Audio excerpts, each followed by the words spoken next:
Hey everyone, this is Bill Kenney, CEO of Focus Lab, a global B2B brand agency. I'm back with another episode of the Debrief. As a reminder, the Debrief is a candid conversation between myself and past Focus Lab partners. This is an opportunity for me to sit down, pull back the curtain with our clients on what it's truly like to go through a rebrand. If you're considering a rebrand, this is definitely the series for you.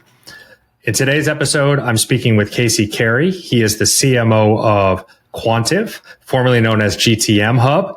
So today, Casey and I discuss the Quantive Rebrand. So they started working with us last August, and they launched in December and into January, kind of like a rolling launch. That's actually one of the keynotes of the discussion we have. What is it like to launch in December? Generally, that's something we say not to do. I love his perspective.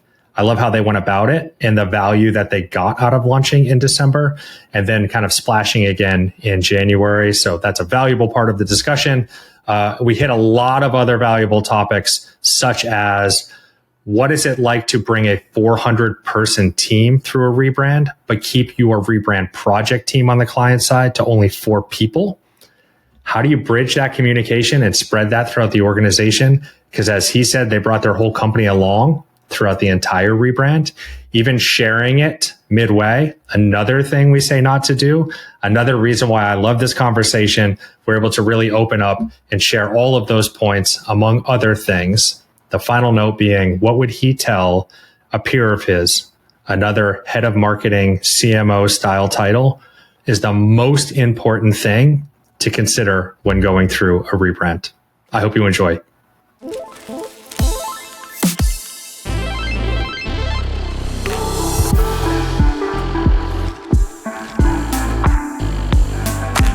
Casey, I love this because we've never met. People are going to be like, what the hell? They worked together, didn't they? We did, but I wasn't a part of the project. So I'm super excited to chat with you. First time meeting you. I really want to hear your perspective and get that valuable inside out to our listeners and viewers. But first, can you just tell everybody who you are and what you're doing over at Quantive? Sure, absolutely. Glad to be here. I'm the Chief Marketing Officer of Quantive, formerly known as Gtmhub. And been there a little bit over a year. Prior to that, had stints at Google, Marketo, Adobe. And before that, grew up mostly in high-growth VC-funded startups. So spent a lot of time building throughout my career. So the Marketo connection, is that the connection? It is. Actually, I am aware of Focus Lab from the work that you did with us at Marketo. I was there at the time. Yes. Yes, yeah, I didn't know that. These are the fun insights that I get, the kind of like the little intricacies that I don't know about certain projects. Well, that's cool. Maybe we will or will not get into any of that. I have a couple dates that I've outlined, though. August 2nd, that was the kickoff of the Quantive project with our team. Not that long ago, but probably feels like 3.5 years ago to you potentially at this point. But maybe more importantly, which is your launch date. So the new Quantive brand launched January 19th is what I have. That's when the blog post on your site went up anyway. So earlier this year, not that long ago. So I'm excited to talk about what you're seeing and feeling and the results of that already within the first couple months. Yeah. Actually, officially went up live on December 13th. Maybe we updated that blog post. Okay. But yeah, so even a little bit shorter time frame, which was interesting, right? Like the holidays and all that. And we knew we couldn't get it done before Thanksgiving, and we knew we couldn't wait until January, right? So you're in this uncomfortable place where you're like, okay, second week of December, let's see what happens. But turned out really good for a couple of reasons. One is, not a lot of news during that time. So yeah, we definitely you get the whole playing field. Got the whole playing field to ourselves, and people are still paying attention for the most part. So that was great. And it also gave us some breathing space afterwards to figure out what we broke and what needed our attention and kind of reset and replan through the holidays, and then hit January ready to go. So it actually worked out really well. What we've seen and heard, extremely positive feedback at the launch from kind of all stakeholders, anecdotally and quantitatively. I'll admit we had a very low bar given the brand we started with. Sure. So Understood. I would have been really bad at my job, and Focus Labs would have been really bad at their job if we failed. But no, all super good, and really we continue to kind of evolve as you always do. A little bit of our creative direction and how we manifest the brand and how we talk about ourselves, and that's continued to evolve as it's become real. It's been great, and like I said, if I look back, and we did a retrospective and with the exec team in January, and kind of just look back and said what happened, checked almost all the boxes that we set out, almost 9 months earlier, and said, why are we doing this? What do we need to achieve? And really feel good about, ultimately where we landed. Of course, we had some misses, we all do. But yeah, I would say super successful. Well, that's a perfect lead into the first question, because we almost got ahead of ourselves was talking about the outcomes, where I really want to bring us back to the beginning. Yep. So you're talking about setting out the outline of what you're trying to achieve. My first question in this series is always, how did you know it was time to rebrand? So what was on that list? Yeah, it was very interesting. I'll give you a little bit of background. So when I interviewed, I went into the interview thinking this is the worst name I've ever heard. It's, almost to the detriment of like nobody can remember it. It means nothing. Like literally, how bad can this be? But I actually did talk about the rebranding in the interview process, right? And in part, and I'll admit this, as marketers, brand is hugely important to us. It's something that we're obviously very invested in. CEOs, board members, less so, right? Understood. Fact, a lot of times, I thought going into the process, if I push hard on the brand, I probably won't get the job. Yeah. Right. Like we don't need a CMO who's all about the brand. We need a CMO who's going to go drive pipeline and deliver the business. Right. So didn't even really bring it up in the interview process, but 2 weeks into the gig, have a meeting with the CEO and my boss, Seth Elliott, who's the COO, and basically, what are we going to rebrand? Was the question on the table. And so we kind of walked from them? From them or from you? Them. Yeah, absolutely. Oh, wow. And we just went through, we just closed a C round. All the investors were like, you seriously need to rebrand. Our customers, like everybody knew, right? It wasn't a secret, but there was kind of that crazy old uncle in the basement nobody wants to talk about. We had that conversation. So I just kind of laid out here, okay, here's what we're looking at from investment standpoint, a timeline standpoint, all those kinds of things. And it's like, okay, can you do it this quarter? So one thing about CEOs, they're always impatient. So it's like, no, we can't. But here's what I think we can do, right? So laid it out and got buy-in for it. But so that was almost day one of the job. It moved from not on the list to the top thing on the list. And you mentioned the name, which previously was Gtmhub, so that everybody's clear. Yep. You worked with, was it Lexicon that you worked with on a new name? Yep, we worked with Lexicon branding for the new name. Yep. Was that a relationship? I never know because I'm not deeply embedded into that process so early. Was that us recommending them to you? Was that? Yeah. Okay. It was interesting. We put up a project brief. We reached out to quite a few agencies, some that I've worked with, some that people recommended. Obviously familiar with Focus Lab from the Marketo days. And I would say about a third of them said, we don't do naming and you should work on folks or Lexicon or maybe a couple others, right? So they had recommendations. The others said, that's part of our gig. We'll take it on for you, right? So for us, it felt like the right thing to do to actually split it.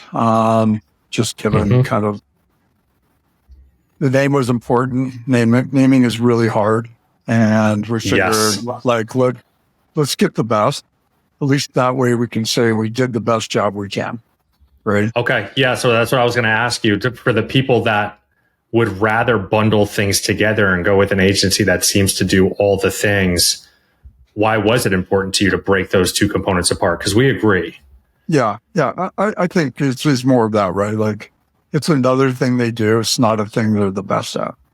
Yeah. In most cases. And we decided it's the most important thing we're going to do. We cannot afford not to get it right. Yeah. Great. Well, we love Lexicon. Shout out to David. They've become great friends of ours and certainly a really fantastic pairing as far as offerings and how we kind of complement each other's services. So I'm happy to hear that you were able to work with them and it was successful. So you get the name. Now you have to figure out what agency you're going to work with on the creative side. It sounds like you were already talking to us at that point, but I am interested to hear from your seat, from the CMO perspective, what were you looking for as most important in the agency partner? Yeah, it's really interesting. I think a lot of them were the same, right? Different name, different logo, different type font, but when you kind of peel it back, you're buying the same thing. Sure. Plus or minus some percentage. Yeah. Maybe the scope of work's a little bit different, but generally you're buying the same thing, right? The one thing that stood out was the operating model for Focus Lab, and specifically the weekly cadence. I hear that often, and I'm happy to hear that. I really like that. I mean, that's how we work. It's how our culture works. So that really resonated with us. I hate the, okay, we're going to do a bunch of discovery. We're going to go away for a month and we're going to come back with 3 things. You need to choose one, right? Like, it just didn't feel right particularly for our culture and how we work. So really like that. We've actually now used that process with other big projects, particularly with external vendors. Like, we're doing deliverables on Friday, Monday, we're doing internal review on Tuesday, external feedback. And we're just going to repeat that cadence every week. And I love hearing that. Super powerful. It's funny. I was onboarding a new team member this week. I had my call with them. They've been on the team now for 3 weeks. And now I have my chat with them to give them additional insight into the business as a whole coming from me as CEO. And one of his questions was, our process feels so different than what I'm used to, in a good way, from his background and other agencies he's come from. And he said, do any of our customers find it valuable and then adopt it? That was literally his question. Like, on Monday when I met with them, I knew the answer was yes. I see it happen more in service-based industries very clearly. Like, if we rebrand like a web shop, it's so close to our model that they can easily replicate that. It's also great to hear that anybody can find a way to extract the value of that process, even if it's pushing it onto their vendors to say, hey, we want you to operate this way. Yeah, we're actually running a third-party quantitative research study, spending quite a bit of money on it. And we said, here's how we're going to work. Yeah. Because there's too much risk to have big spans of time where you're not reviewing deliverables and making progress. Yes. Yeah, we try to never get caught up in, and you obviously experience this now, we never want to be that other shop, that other agency that just says, no, we know what we're doing, go away from us, and we're going to come to you with the solution. Even though on the internet, the design community as a whole has trouble with that, right? They want to say, no, we don't want to be collaborative. We don't want the client driving all the direction. It's like, no, it doesn't have to be that way. Two parties can come together and all bring value in a weekly cadence. So we hear that same sentiment from a lot of our clients of why they pick us, quite honestly, because they want that type of partnership and collaboration. And I find it strange that we're still of the small group that might actually operate that way. But yay, win for us. Yeah. We delivered on the promise. So now we're getting into the project. What this is the next series of questions from me. So you knew what your pain points were. You actually had a C-suite that was like, hey, when are we going to rebrand? You didn't even have to initiate. You find the agency. It's us. Thank you. And you get into the project. So now rebranding is really hard, right? It is definitely not easy. It's wildly emotional while trying to be scientific. And it's like fighting all these tensions as you're going through that process. But of all of those challenges, what did you find the most challenging in the rebrand effort? It was interesting. And I don't know, I think I was lucky rather than smart on a couple things. One was, and I think William had recommended this. Yeah, I went to my boss and said, I'm not doing this unless I have somebody project manage it internally. Like, I'm not going to do it myself. I'm not going to ask somebody from my team to do it. Like, I need somebody, right? And so we have one of our chief of staffs, basically that become his job to project manage the rebrand. And that was a game changer for us, obviously, to have somebody. Like, we had in excess of 450 tasks on the board. We had 7 different strike teams focused on rebranding activities. It was a very complex project, right? And moving at a weekly cadence, right? So we wouldn't have been successful if we didn't have that in place. So that was good advice, and I'm glad we acted on that. And I think the other thing we did was being true to our culture around transparency and just empowering people. In that we made a decision up front to bring the company on the journey. So it wasn't us in a corner doing our little thing and, 6 months later, we're going to do a big reveal at a party, right? Like, we decided that's not what we were going to do, that we were actually going to bring everyone along on the journey. I still remember, I think it was in September, we had a name, we had an initial visual identity. I told the team from Focus Labs, I'm sharing this at an all hands meeting next week. And they're like, you're crazy. That is Don't do it. They're and I'm like, nope, I'm doing it.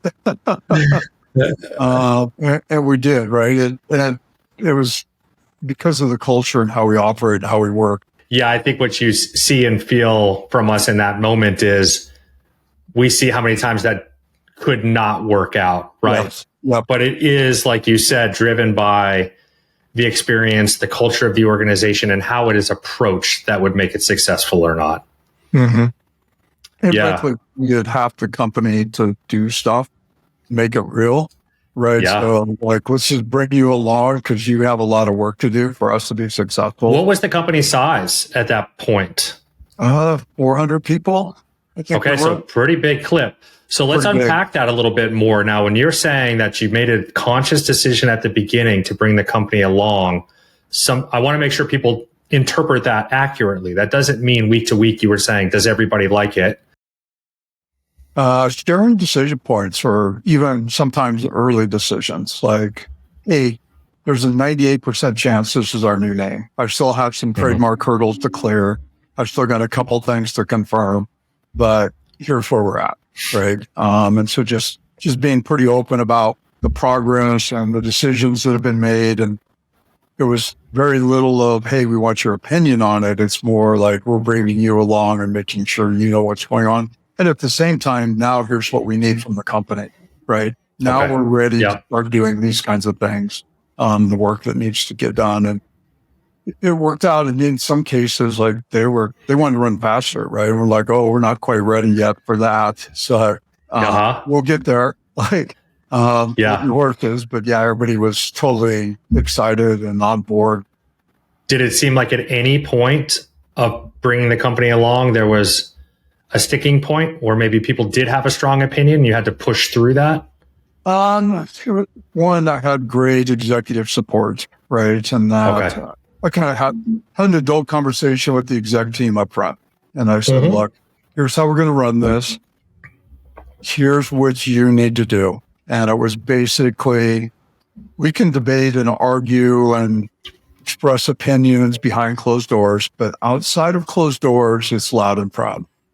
And that you are an avid supporter of what's being decided, the direction we're going, and without question, make it happen, right? That has to be you in the public of the company. I will include you appropriately in the decisions, and we'll all agree and move forward. And once we do, loud and proud, right? And the exec team did that, and they did it really well. And then I think the other thing, so Gtmhub, which stood for Go-to-Market Hub, or Get the Money Hub, I'm not sure which, turns out was the result of a naming contest. So, like what you never do when you name something. Yes. So, early on, all hands meeting, talking about the rebrand project and all those. Somebody asking, in the Q&A, hey, are we going to have a naming contest for the company day? And so, I was trying to be very tactful about like why that's a bad idea, and no, we're not, and like all this stuff, right? And the CEO just pipes in, he's like, look, that's how we got Gtmhub. We're not doing that again. I really love the loud and proud sentiment and the wording specifically. And I'm going to reiterate what you said because I think it's worth reiterating, and it could be actually the most valuable point of the whole recording here, which is, yes, branding can become an exercise where we all have a bunch of opinions, we disagree on stuff, we have personal opinions and afflictions to certain things and colors and reasons why we might want to go certain directions. But when we decide to go, we all go then. We go loud and proud on it because you need that level of hoorah carrying the flag if you really want everyone to then follow with the same type of energy. So I'm really happy you shared that. That's really impactful within a project. And I'm happy to hear that y'all had the mindset and the maturity, for lack of a better word, to understand that, right? Some companies are so young, they haven't gone through enough of these experiences, maybe no rebrands at all, any of that stuff, to realize how important that one item right there, loud and proud, is super valuable, right? That will solve for all the other ailments that might show up if you don't do that. Yep. Yeah. And even, a lot of expectation setting, right? Like, yes, we will make decisions so not everyone's going to agree with, and we all have to be okay with that. And that's totally fine. It has to be an expected part of the process. Which is why I was trying to unpack that. You brought the whole company along. People are probably like, I don't even know how I would do that. So I wanted to try to get some real tactical advice there. Thank you for sharing that. Yeah, absolutely. So there are the challenges of a rebrand and the expectation setting and how to communicate it, and particular tactics that if you're going to share it with your team, or if your team is not the right type of team to do that with and you take a different approach. But let's now transition to the rewarding aspects of a rebrand. So for you personally, what was the most rewarding aspect of this Quantive Rebrand? That's a great question. I think this is going to sound a little weird. The fact that it was anticlimactic. Okay. Like literally anticlimactic. It was so well buttoned up, so well organized, so well done that like on the day of the launch, our CEO was watching a World Cup soccer match in the Middle East. He was not paying attention to what happened with the brand launch. Okay. Right. Sitting there going like, oh my God, I hope everybody loves it. I hope it works. Exactly. Yeah. Yes. Yeah. I was reflecting with him on it. He's like, I literally got a text and looked, oh yeah, we rebranded today. Like that was what happened. Wow. Right. So impressive. Yeah. Yeah. Like I said, probably more luck than good, but that to me, that's the takeaway. Right. And I think it's almost branded the marketing team as the team in the company that delivered big projects on time with high quality. Hell yes. Love that. And so we've continued kind of that momentum. We're in the midst of launching a new community, right? And same thing, like this is professional level work on time, driving impact and results. Right. And just us embracing that as like who we are and what we do has been super powerful. And the rebrand will set the foundation for that. Well, I know that you would probably pass a lot of this props that I'm going to give you to other people around you on your team, but I'll start with you because you're in front of me, which is props to you. It sounds like you've had a tremendous impact within the organization. I would say very plainly, there's a world where if you're not leading this rebrand effort and setting those expectations and having the loud and proud conversations and doing all of that work, the marketing team, as it currently exists, might not be what you just said it is. Yep. So as a leader in that department, I just want to send you some praise. Well done, sir. Thank you. I appreciate that. And you're right. Like having a great team in place helps make that happen. Of course. Like, yes. One of the decisions I made early on was not a hands-off approach, but an appropriate engagement approach, where there's going to be decisions that I personally don't agree with, right? But I know it's the right decision, right? And so yes, we had our creative director who sits in our product board was part of the team, right? And I kind of took hands off on a lot of the creative direction. I let her and our head of brand drive creative direction. I was more hands-on on messaging and positioning, just because we had a gap in kind of skill sets and expertise in that area. So I was a little deeper into that, but I didn't go in and like make it my brand. I pulled back and let my team create our brand. And that not easy to do. And that's another big takeaway of this episode for the CMOs, heads of marketing that are listening going, but it's supposed to be me, isn't it? Aren't I supposed to be coming up with all this? Well, no, it's a bigger effort than that. So let's unpack that for a second, what was the project team? What were the seats on the direct project team meeting with us week to week? Yeah, very interesting. A very small team. It was myself, my head of brand, Content Comms, and this was her second or third rebrand, I believe. Our creative director, who drives most of our UI design and some of our website user experience, et cetera. Our VP of product marketing was there from a messaging and positioning standpoint. And then our project lead. That was it. That was our core team. We did all the work and then drove the decisions across the stakeholders in the organization. So for the people listening and watching, think about that, a 400-person team, full company rebrand.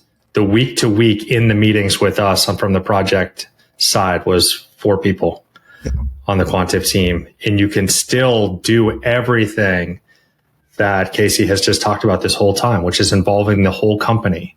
But you don't need 12 people in the weekly meeting to achieve that. That's another great takeaway. Yeah, and put a little color on that. So sitting below that was 7 Stripe teams, right? And they were aligned by IT and systems and people and talent and go-to-market. And so kind of had all those teams aligned.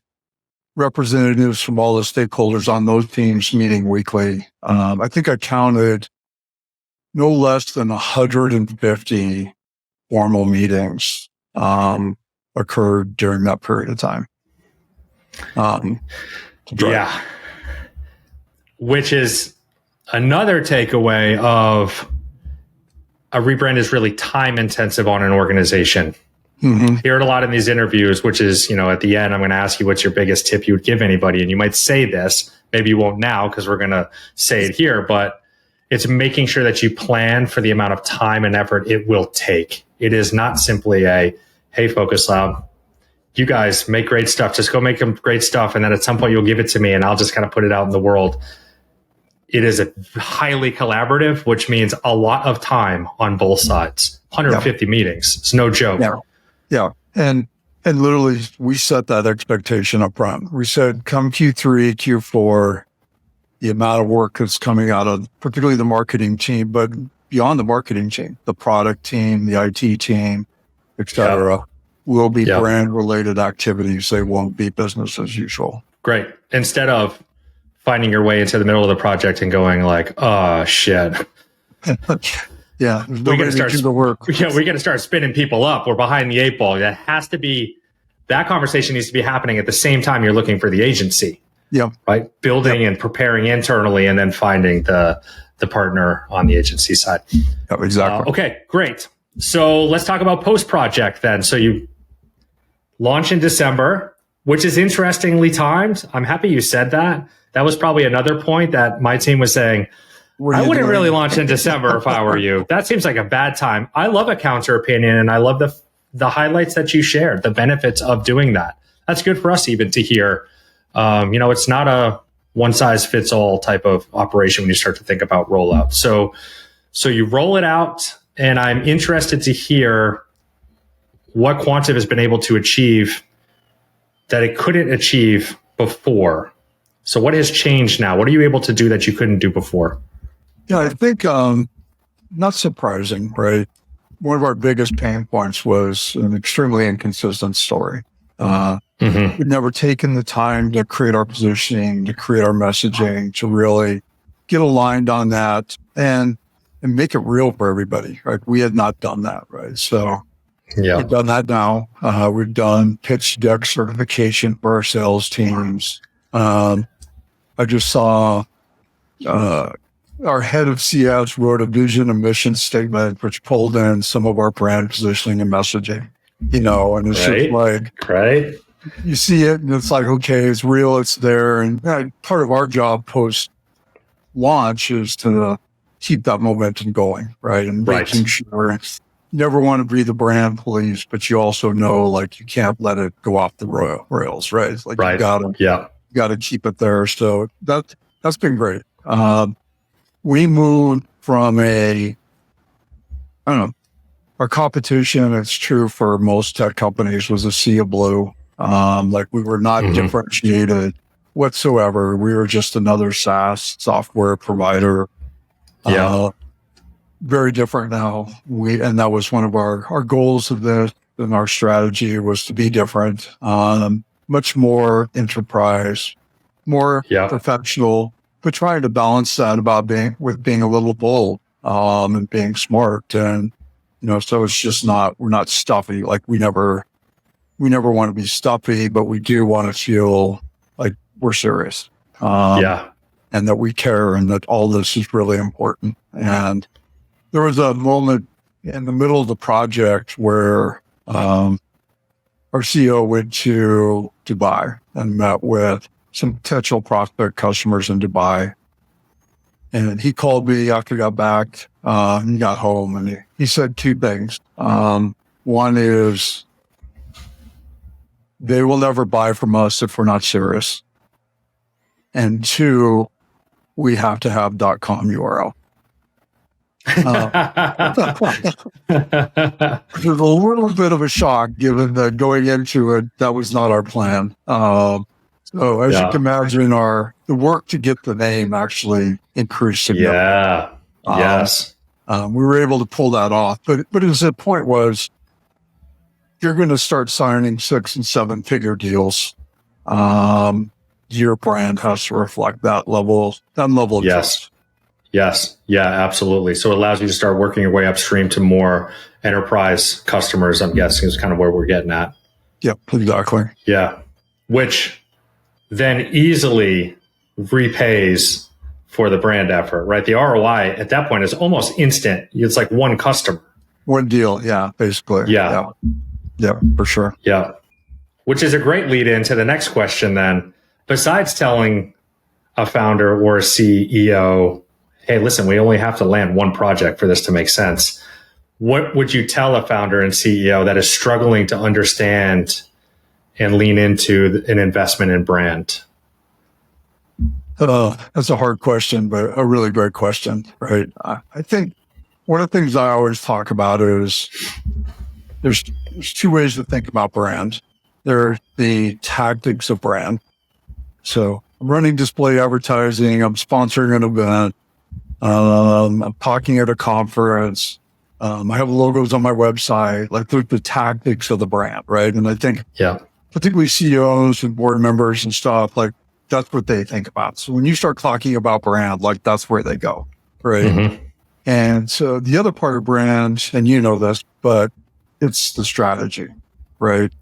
And the brand strategy is actually about all the things, right? And like, people don't really get that, right? Like, they think about it as this special activities we're going to do over here, when actually brand strategy is all the things, right? Yes. And so there's a lot of companies who have not ran brand advertising campaigns who are market leaders, right?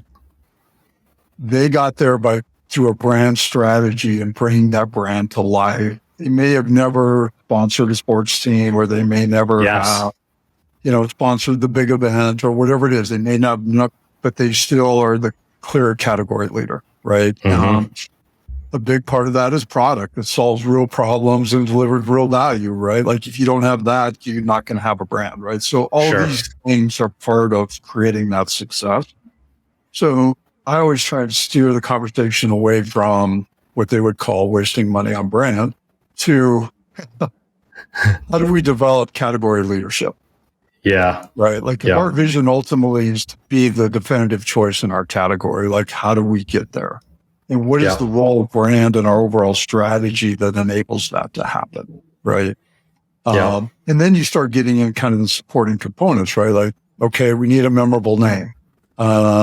We need a visual identity that is interesting or compelling or not offensive, right? Like whatever it is you want to be. Right. Like, so those things, now we're starting getting tactics to bring that strategy to life, but you got to have the conversation around, I always think about, reputation, the momentum, how people think and feel about business with you, right? Like all those things are much more important than the logo at the end of the day. 100%, right? Yes. Quite simply, like how are we perceived? How are we perceived right now?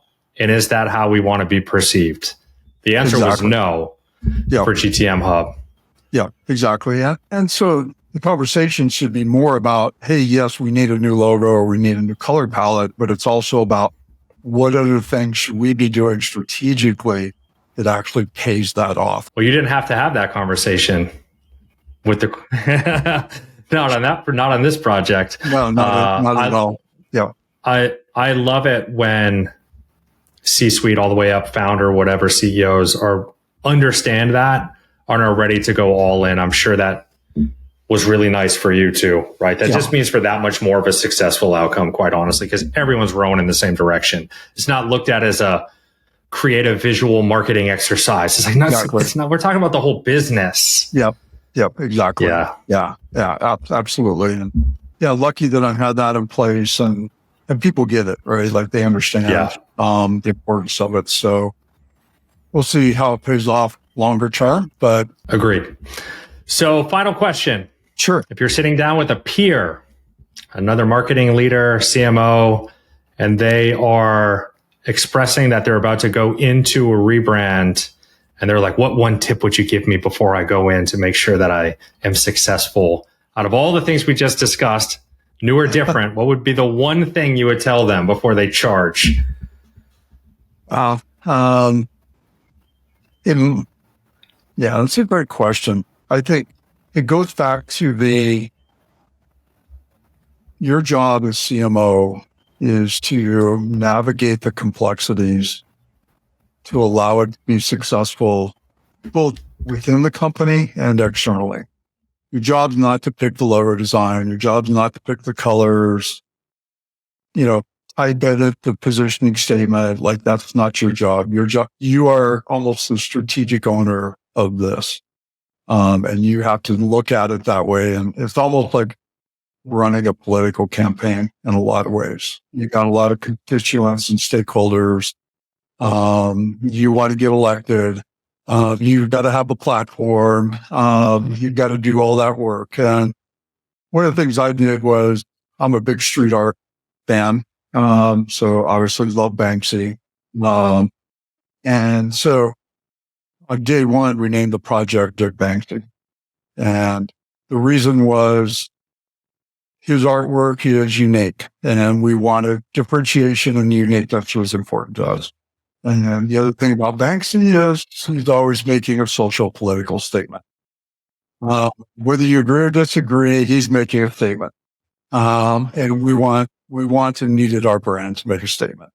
And so literally every time I presented an update on the brand, whether it was to a small team, on all hands, whatever, I started with a slide of a Banksy image and reminded everybody why this is called Project Banksy. Yeah. So just really grounded in that story, right? And help people kind of make it real. Yes. And why it's important. So my point being, I think the important part is always reinforcing the why. And I think if you stay true to that, then you won't lose your way and kind of over focusing on some of the details and the tactics. Really wise words. I hope that every marketing leader, CMO, whatever their title is, doesn't matter, takes that to heart, because I think it is really hard in the moment to look at yourself as the conductor and not one of the instruments in the project. Exactly. That person is going to want to weigh in on logo. That person is going to want to weigh in on that positioning statement. Doesn't mean they can't have an opinion. But if you do what you said, you're able to separate and step up from that and organize and mobilize the group to make good decisions. It's better for everybody, quite honestly, for all the right reasons. Yeah, absolutely. And frankly, that was a big part of why we were able to move so fast. Like that was one of the requirements, right? Like, we don't have 9 months. We don't have 12 months. I had to beg for forgiveness. We didn't get started on the renaming for 2 months because the agency wasn't available. Right. So I was 2 months late out of the gate to start. So, a lot of ground to catch up. I got to tell you, even when I was looking at those dates, I was like, oh, we started in August. Wait, they went live in January? And then you tell me it was December? I'm like, wow, that was speedy. But you've explained for all the reasons why that was even doable. And it wasn't just agency move faster. It was all parties working in unison. Well done again, sir. Fantastic job orchestrating that project. It was a pleasure working with you and your team. And we look forward to following along and celebrating all the Quantive wins. I think there was an acquisition out there already since the rebrand and stuff. So I know that y'all are active and we're following along. Cool. Appreciate it. Thank you guys. Team did an amazing job. And I'll pass the love along. Fans.